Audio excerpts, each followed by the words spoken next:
ஸ்ரீமதே ராமானுஜாய நமः. ஸ்ரீசைலேஷதயாபாத்திரம் தீபக்தியாதிகுணார்ணவம் யதீந்திரப்பிரவணம் வந்தே ரம்யஜாமாதரம் முனிம். அஞ்சு குடிக்கொரு சந்ததியாய் ஆழ்வார்கள் தம்செயலை விஞ்சி நிற்கும் தன்மையளாய் பிஞ்சாய் பழுத்தாளை ஆண்டாளை பத்தியுடன் நாளும் வழுத்தாய் மனமே மகிழ்ந்து. கோயில் கோமட்டம் சுவாமியினுடைய 90வது திருநக்ஷத்திரத்தையொட்டி சுவாமி மிகவும் விரும்பும்படியான அழகிய மணவாள பெருமாள் நாயனாருடைய அருளிச்செயல் வியாக்கியானங்களை, அதிலே குறிப்பாக திருப்பாவை 6000படியை இவ்வருடம் அனுபவிக்கிறோம். அந்த 6000படியிலிருந்து சில ரசமான விஷயங்கள், ஏதாவது சிலவற்றை எடுத்து அனுபவிக்கிறோம். கோயில் கோமட்டம் சுவாமிக்கு இந்த வருடம் காஞ்சிபுரம் பிரதிவாதி பயங்கரம் ஜெகத்குரு காதி சுவாமி திருமாளிகையால் திராவிடாம்நாய பிரகாசகா என்கிற விருதும், சோழசிம்மபுரம் ஸ்ரீ கோயில் கந்தாடை சண்டமாருதம் தொட்டாச்சாரிய சுவாமி திருமாளிகையால் உபய வேதாந்த உபன்யாசக சிம்மம் என்கிற விருதும் சுவாமிக்கு அளிக்கப்பட்டது. சுவாமி பல பெரியோர்களிடத்திலே காலக்ஷேபங்கள் கேட்டவர். வேள்விக்குடி வாகபிரதவர்ஷி சுவாமி இடத்திலே காலக்ஷேபங்களை கேட்டவர், காஞ்சி சுவாமி இடத்திலேயும் கேட்டவர், இப்படி சதாபிகம் சுவாமி என்று பல பெரியோர்களிடத்திலே காலக்ஷேபங்கள் கேட்டவர்.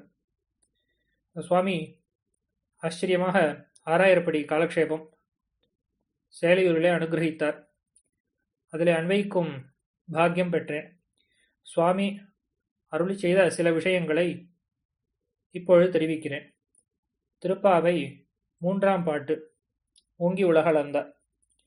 இங்கே வியாக்கியானத்திலே அழகிய மணவாள பெருமாள் நாயனார் வாமனாவதாரத்தை பற்றி ஆழ்வார்கள் அருளி செய்த பல பாசுரங்களை மேற்கோளாக எடுத்து அதற்கு சுருக்கமாக அர்த்தமும் அருளி செய்கிறார். இது பல ஆச்சாரியர்களிடத்திலே நாம் காணலாம். ஏதாவது ஒரு பாசுரத்தை மேற்கோளாக எடுத்தால் அதற்கு அர்த்தத்தையும் சுருங்க சொல்லுவது இது என்ன மணவாள மாமுனிகள் முதலானவர்களிடத்திலே காணலாம். ஆனாலும் இங்கே ஒரு விஷயத்திற்கு பல பாசுரங்களை எடுப்பது என்பது இது நாயனாருடைய தனிச்சிறப்பு. அதே போல ஸ்ரீராமாயணத்துக்கும் ஆச்சரியமாக ஒரு ஸ்லோகத்திற்கு இங்கே வியாக்கியானம் அருளி செய்துள்ளார். ஈட்டிலே இருக்கக்கூடிய விஷயங்களையும் எடுத்து காட்டியிருக்கிறார். ஓங்கி உலகளந்த உத்தமன் என்கிற பகுதியை மட்டும் நாம் இப்பொழுது அனுபவிக்கலாம். இதற்கு முன்பாட்டிற்கும் இப்பாட்டிற்கும் ஒரு விதமான சங்கதியை அருளி செய்கிறார். தொடக்கத்திலே கீழிற்பாட்டிலே பார்க்கடலுள் பையத்துயின்ன பரமன் என்னார்கள் ஆர்த ரக்ஷணத்துக்காகவிரே இக்கிடை இந்திராதிகள் ஆர்த்த துவனி கேட்டு ஸ்ரீ வாமனனாய் வந்து அவதரித்து அவர்கள் காரியம் செய்தபடி. அதாவது இதுக்கு முன் பாசுரமான 2ஆம் பாசுரம், அதிலே பார்க்கடலுள் பையத்துயின்ன பரமன் என்ன அருளி செய்தார்கள். அங்கே எதற்காக எம்பெருமான் திருப்பார்களிலே சயனித்திருக்கிறான் என்னால் ஆர்த்தர்கள் துக்கப்பட்டவர்களை ரட்சிப்பதற்காக அங்கே கிடக்கிறான் எம்பெருமான். ஆக அடுத்து உடனே நினைவிற்கு வந்ததாம். இந்திராதிகள் ஆர்த்த துவனி கேட்டு ஸ்ரீ வாமனனாய் வந்து அவதரித்தது.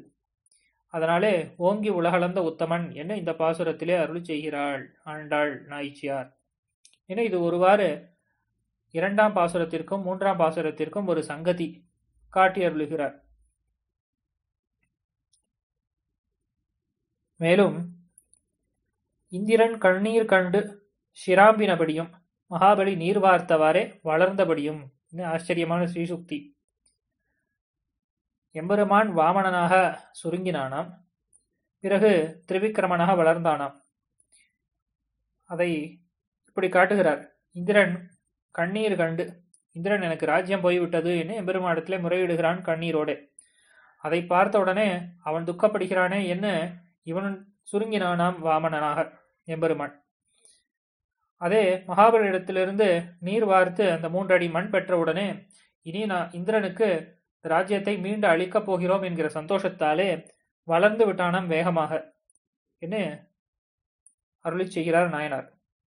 மேலும் பனிப்பட்டு சாய்ந்த மூங்கில் ஆதித்ய கிரணம் பட்டவாறே வளருமா போலே. இது பெரியவாச்சம்பிள்ளை சாதித்த ஸ்ரீசுக்தி தான். அபேட்சிதம் பெற்று வளர்ந்தபடி. மேலும் ஒரு சாஸ்திரார்த்தம் தெரிவிக்கிறார் இங்கே. சதைக ரூப ரூபாயா என்கிற தத்துவமிரே சிறுப்பது பெருப்பதாகிறது என. எம்பெருமான் சதைக ரூப ரூபாயன்னு எப்பொழுதும் ஒருபடிப்பட இருக்கக்கூடியவன், விகாரங்கள் இல்லாதவன், அவிகாராய சுத்தாய என தெரிவிக்கப்படுபவன். அப்படி இருக்கக்கூடியவனுக்கு சிறுப்பது பெருப்பது இதெல்லாம் நடக்குமா? இது சம்சாரிகளுக்கு இருக்கும். கர்மம் காரணமாக எம்பெருமானுக்கு இது உண்டா என்று கேட்டுக்கொண்டு, சம்சாரிகளுடைய விருத்தி ஹிராசாதிகள் கர்மானுகுணமாகையாலும் ஸ்வார்த்தமாகையாலும் தோஷாய ஆகா நிற்கும் என சம்சாரிகளுக்கு இப்படி வளர்தல் தெய்தல் பால்யம் முதலாக இந்த பருவங்கள் எல்லாம் இருக்கின்றன. அதெல்லாம் கர்மானுகுணமாக வந்தது. அது தனக்காக செய்யறதுனாலேயும் அதெல்லாம் தோஷத்திலே சேரும். ஆனால் எம்பெருமான் சர்வேஸ்வரன் செயல் பரார்த்தமாகையாலும் அவன் பிறருக்காக செய்யக்கூடிய காரியங்கள் கிருபையாலேயாகையாலும் அது கிருபையினாலே செய்கிறான். குணாய ஆமத்தனை என்று காட்டியிருக்கார். இங்கே பட்டருடைய ஸ்ரீசுக்தியை எடுத்து காட்டுகிறார். ஸ்ரீ வைகுண்டத்தில் இருக்கும் போது சம்சாரிகளுடைய இழவுக்கு திருவுள்ளம் நொந்திருக்கும் என்று பட்டர் அருளி செய்யா. பட்டர் இப்படி அருளி செய்தாராம். ஸ்ரீ வைகுண்டத்திலே எம்பெருமான் எழுந்தருள் இருக்கும் பொழுது சம்சாரிகளுடைய துக்கத்தை பார்த்து திருவுள்ளம் எம்பெருமானுக்கு நொந்திருக்கும் என்ன அருளி செய்தாராம். உடனே சிலர் ஆக்ஷேபிக்கிறார்கள். எம்பெருமானோ அவாப்த சமஸ்த காமனாய் நிரதிசய ஆனந்தயுக்தனாய் இருக்கிற சர்வேஸ்வரனுக்கு ஓர் இழவுண்டோ திருவுள்ளத்தில் என்று கேட்டார்களாம். அவனோ நிரதிசய ஆனந்தயுக்தன், அவாப்த சமஸ்த காமன் என்னால் எல்லா ஆசைகளும் நிறைவேற பெற்றவன். மேலும் நிரதிசய எல்லையற்ற ஆனந்தத்தோடு கூடியவனாக இருக்கக்கூடியவன். அவனும் சர்வேஸ்வரனாக இருக்கான். அவனுக்கு எங்கேயாவது துக்கம் உண்டா என்று கேட்டார்களாம்.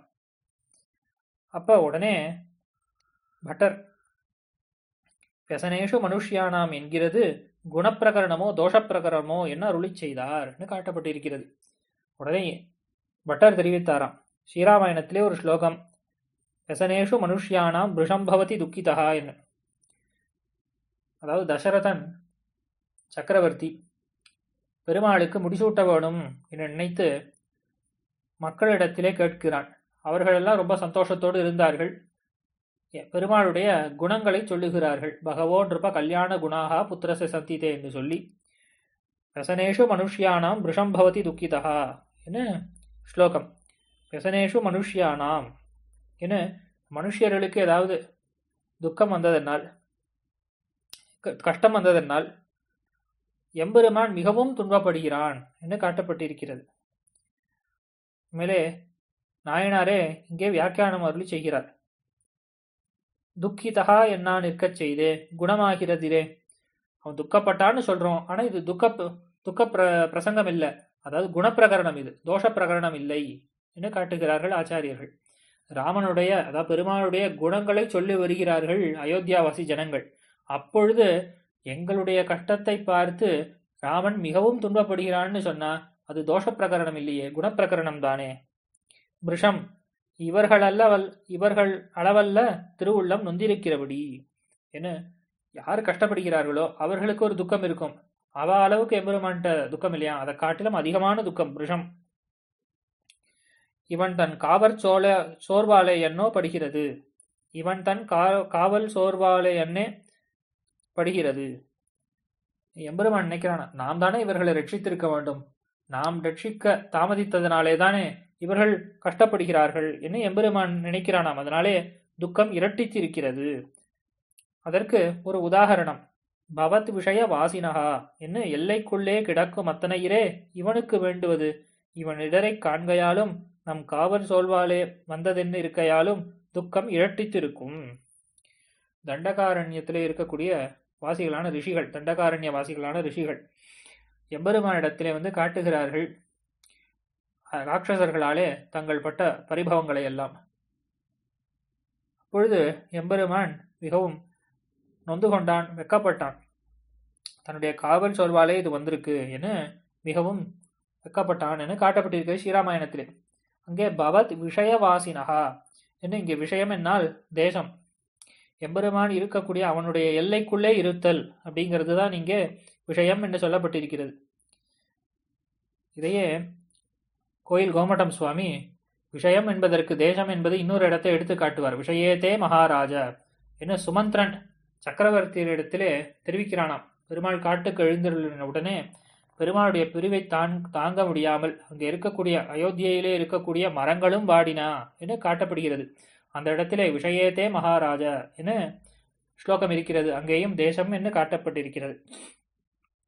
ஆக நாயனாரே இங்கே வியாக்கியானம் அருளி செய்கிறார். எல்லைக்குள்ளே கிடக்கும் அத்தனையிலே இவனுக்கு வேண்டுவதுன்னு. எம்பெருமானுடைய எல்லைக்குள்ளே இருக்க வேண்டும். மேலும் இவன் இடரை காண்கையாலும் இவன் துக்கப்படுறாங்கிறதையும் பார்க்கிறான் எம்பெருமான். தன்னுடைய காவல் சோர்வாலே ஏற்பட்டதுன்னு நினைக்கிறான். அதனாலே அவனுக்கு துக்கம் இரட்டித்திருக்கும். பவதி இவன் व्यसனம் கழிந்தவாறே உண்டு புடவை உடுத்து வெற்றிலையும் தின்று சுகித்துப்போம். ஏதோ துக்கம் எப்பொழுதுமா இருக்கும். ஒரு 4 நாள் அதற்காக துக்கப்படுவான் சம்சாரி. பிறகு அவன் சந்தோஷமாக இருப்பான். அந்த இதெல்லாம் மறந்து விடுவான். அதுக்கப்புறம் நல்ல உடையை உடுத்தி கொண்டு நல்ல வெற்றிலை போக்கிய பதார்த்தங்களை எல்லாம் சுகித்து கொண்டிருப்பான். ஆனா எம்பெருமான் அப்படி கிடையாதாம். எம்பெருமான் அந்த व्यसனம் அவன் இடத்துல எப்பொழுதும் இருக்கும். ஏன்னா அந்த துக்கமானது எப்பொழுதும் இருக்கும் என காட்டப்பட்டிருக்கிறது. அதற்கு ஒரு உதாரணம் நாயனார் காட்டியருள்கிறார். ருடம் பிரபுத்தம் இவமே என்ன உள்ளதனையும் இழவுபட்டிருக்கும் அவன் என்ன. ஏதோ 4 நாளைக்கு துன்பத்தை அனுபவிக்கிறான். அதாவது கஷ்டத்தை அனுபவித்தவன் 4 நாள் துக்கப்படுவான். அப்புறம் மறந்துடுவான், சுகமாக இருப்பான். ஆனா எம்பெருமான் இவன் கஷ்டப்பட்டானே என்று அவனுக்கு துக்கம் எப்பொழுதும் இருக்கிறதுன்னு காட்டுகிறார். அதாவது திரௌபதி அவளுக்கு எம்பெருமான் நேரே சென்று உதவவில்லை என்று தன்னுடைய கடைசி காலத்திலேயும் கண்ணன் மனம் புண்பட்டதாம். ருணம் பிரவருத்தமிவமே என்று திரௌபதிக்கு நாம் என்ன செய்தோம், நேரே போய் காட்சி தரவில்லையே என்று அவள் கோவிந்த புண்டரி காட்சா என்று கதறினாளே, அப்பொழுது நேரே செல்லவில்லையே என்று எம்பெருமானுடைய மனதானது புண்பட்டு இருந்தது என காட்டப்பட்டிருக்கிறது. சரி, எம்பெருமான் இப்படியெல்லாம் துக்கப்படுகிறான் என்னால் யாருக்காக? தன்னுடைய திவ்ய மகிழ்ச்சிகளுக்காகவா, பத்னிகளுக்காகவா, அல்லது தன்னுடைய திருத்தாயாருக்காகவானா? இல்லையாம். மனுஷ்யானாம். ஒவ்வொரு பதமாக எடுத்துக்கொண்டு இந்த ஸ்லோகத்திற்கு அர்த்தம் அருளி செய்கிறார் நாயனார். ஜனி தர்மாக்கள் எல்லாருக்கும் என்ன பிறக்கக்கூடிய எல்லாருக்குமே யாரெல்லாம் கஷ்டப்படுகிறார்களோ அவருடைய கஷ்டத்தை பார்த்து எம்பெருமான் துக்கப்படுகிறான் என்ன. இது ஈட்டிலிருந்து இந்த பங்கிகளை நாயனார் சாதித்திருக்கிறார் என்று கோயில் கோமட்டம் சுவாமி அருளி செய்வர். அதாவது ஈட்டிலே 7ஆம் பத்து 9ஆம் திருவாய்மொழி இதில் 7வது பாசுரம் வைகுந்தனாக புகழ வன்தீங்கவி என்று இருக்கிறது. அந்த இடத்திலே இந்த விஷயங்கள் எல்லாம் காணப்படுகின்றன. ஆக நம்ம இப்போ ஆரம்பத்திலேருந்து பார்த்தோமேயானால் முதல்ல முன்பாட்டிற்கும் இந்த பாசுரத்திற்கும் உள்ள சங்கதியை காட்டி, பிறகு எம்பெருமான் ஓங்கி வளர்ந்தான் என்ன உடனே அது எப்படி வளர்ந்தான் என்பதை இந்திரன் கண்ணீர் கண்டு சிராம்பினான், மகாபலி நீர் வார்த்தே வளர்ந்தான் என்னும் அதற்கு ஒரு உதாகரணம். இந்த மூங்கிலானது எப்படி பனிப்பட்டு சாய்ந்திருக்குமோ, ஆதித்யன் கிரணம் பட்டவாறே வளருமோ அப்படி எம்பெருமான் வளர்ந்தான்னு உதாகரணமும் காட்டி, பிறகு ஒரு சாஸ்திரார்த்தம் சதைகரூப ரூபாய என்ன இருக்கக்கூடிய எம்பெருமானுக்கு இது பொருந்துமா, வளர்தல் தேய்தல் பொருந்துமா என்று காட்டி, அது பொருந்தும் என்பதை ஒரு ஐதிஹ்யத்திலே பட்டர் சாதித்த விஷயத்தையும் காட்டி, அந்த ஸ்லோகத்திற்கு முழுமையாக வியாக்கியானமும் செய்து, பிறகு ஈட்டில் இருக்கக்கூடிய பக்திகளை அப்படியே இங்கேயும் காட்டி அருள் இருக்கிறார் நாயனார் என்று பார்க்கலாம். பிறகு மேலும் பல விஷயங்களை இவ்விடத்திலே அருள் செய்கிறார். விதிபூர்வகமாயோ கிருபை இருப்பது என அருள் செய்கிறார். அதாவது பிராட்டி இடத்திலே சென்று இந்த ராட்சசிகளை நான் தண்டிக்கிறேன் என்று தெரிவித்தார். அப்பொழுது பிராட்டி பாப்பானாம்பா சுபானாம்பா என்ன அருளி செய்கிறார். இவர்கள் முன்னாடி எப்படி இருந்தாங்கிறத விட்டுடு, உன் கையில இப்படி கஷ்டப்படுகிறார்களே என்ன அதை பார்த்து கிருபை பண்ண போகணும் என்ன அருளி செய்தாலாம் பிராட்டி. ஆக எம்பெருமான் என்ன செயல் செய்தாலும் அதிலே குணத்தாலே செய்யப்படுவதுதான், அங்கே தோஷம் கிடையாது என்ன இதன் மூலமாக காட்டி அருள்கிறார். மேலும் ஒரு விஷயம், ஏகதா பவதி த்விதா பவதி என முக்தர் பல திருமேனிகளை எடுத்துக்கொள்கிறார்கள். எம்பெருமானுக்கு கைங்கரியம் செய்வதற்காக பல திருமேனிகள் எடுத்துக்கொள்கிறார்கள். அப்ப திருமேனியை எடுத்துக்கொள்கிறார்கள்னு உடனேயே தாழ்ச்சி கிடையாது. அது தங்களுடைய விருப்பத்தாலே எம்பெருமானுக்கு கைங்கரியம் செய்ய வேணும் என்பதற்காக எடுத்துக்கொள்கிறார்கள். சம்சாரிகளுக்கோ அவர்களுடைய பாவத்தின் பலனாக சரீரமானது கிடைக்கிறது, ஜென்மமானது கிடைக்கிறது. ஆக இது தாழ்ந்தது. சம்சாரிகளுக்கு கிடைத்த சரீரமானது தாழ்ந்தது. முக்தர்கள் எடுத்துக்கொள்வது குணத்திலே சேரும் என்று காட்டப்படுகிறது. அதப்போல எம்பெருமான் வளர்தல் தெய்தல் செய்தாலும் அது அவனுடைய குணாதிக்கியத்தையே காட்டுகிறது என்று அருளி செய்கிறார். மேலும் உலகளந்தா, எம்பெருமான் இந்த உலகத்தை அளந்தானே, யாராவது கேட்டார்களா? உன்னுடைய திருவடியை எங்களுடைய தலையிலே வைக்க வேணும்னு யாரும் பிரார்த்திக்கவே இல்லை.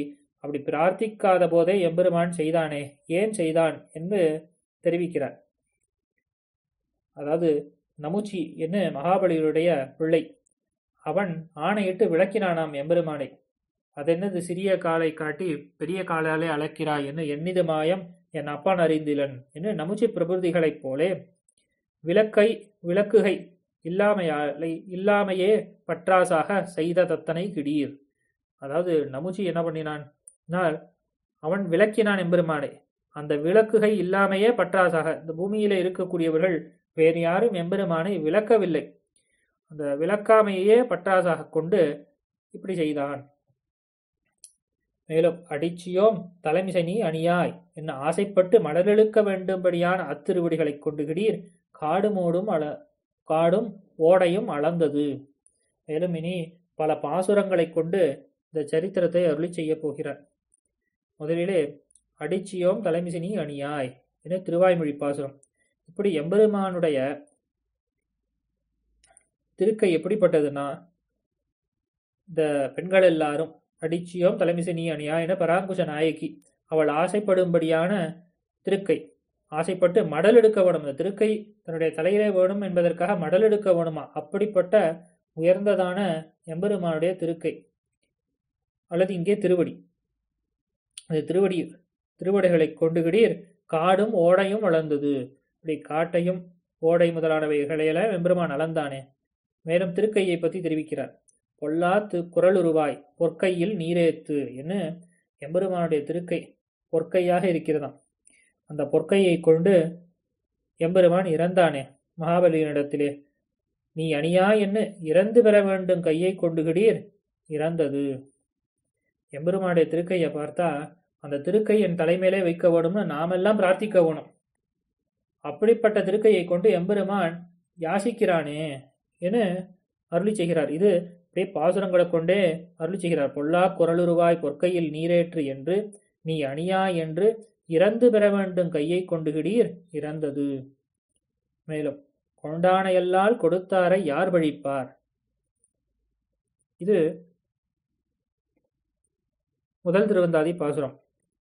அதிலே ஈஸ்வரன் உடைமையை என்னது என்றிருந்தவன் பக்கலிலே குணங்கொண்டு தன் உடைமையை தன்னது என்ன எல்லை நடந்து கொண்டவன் பக்கலிலே குற்றங்கொள்வதே.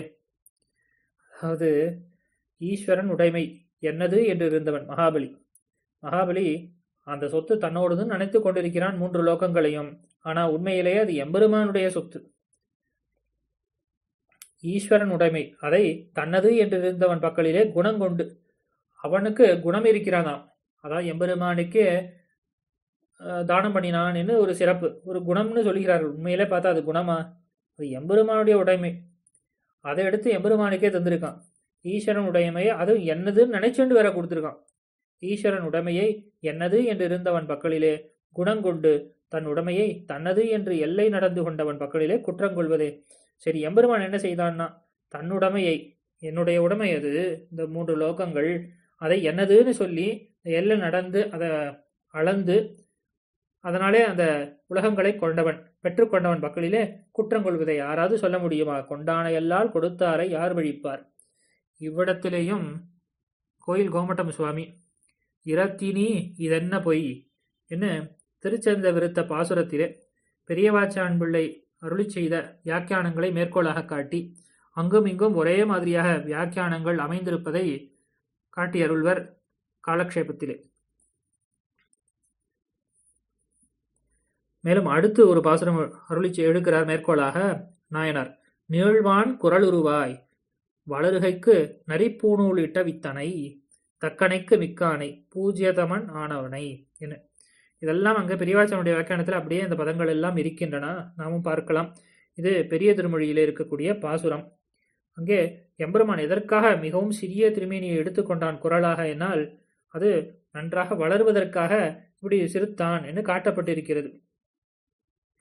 தக்கனைக்கு மிக்கானை தட்சிணைக்கு அவன்தான் தகுந்தவனாக இருக்கிறான் என்று இது ராஜசூய யாகத்திலே கண்ணனுக்கு அக்ரபூஜை கொடுத்ததை பார்க்கலாம். இப்படிப்பட்ட எம்பெருமானை கேளா செவிகள் செவியல்ல கேட்டாமே என சர்ப்பங்கள் புகும் விளத்தோடு அச்செவிகளோடு வாசி இல்லை என பாம்பு புத்து போலத்தானா எம்பெருமானுடைய சரித்திரங்களை வாமனனுடைய சரித்திரங்களை கேட்காத காது அது பாம்பு புத்து என அருளி செய்கிறார். இங்கே